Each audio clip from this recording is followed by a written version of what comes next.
नमस्कार. राज्य सरकारी कर्मचाऱ्यांसाठी एक अत्यंत महत्त्वाची आणि आनंदाची बातमी समोर येत आहे.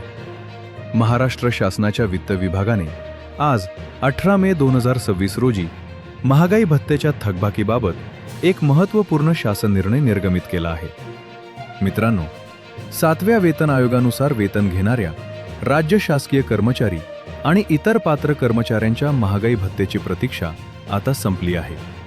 1 नोव्हेंबर 2025 ते 31 जानेवारी 2026 या 3 महिन्यांच्या कालावधीतील महागाई भत्त्याची थकबाकी आता प्रशासनाकडून मंजूर करण्यात आली आहे. विशेष म्हणजे ही रक्कम कर्मचाऱ्यांना याच महिन्याच्या म्हणजेच मे 2026च्या पगारासोबत रोखीने मिळणार आहे.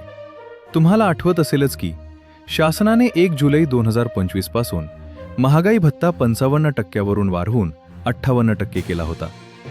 या वाढीव 3% फरकाची जुलै ते ऑक्टोबर या कालावधीतील थकबाकी मार्च महिन्याच्या पगारात आधीच देण्यात आली होती.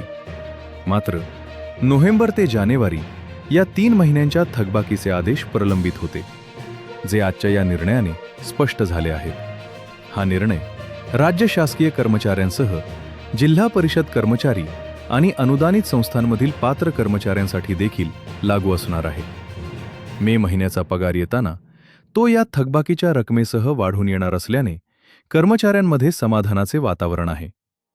अशाच ताज्या अपडेट्स आणि शासन निर्णयांच्या सविस्तर माहितीसाठी आमच्या चॅनलला सबस्क्राईब करायला विसरू नका.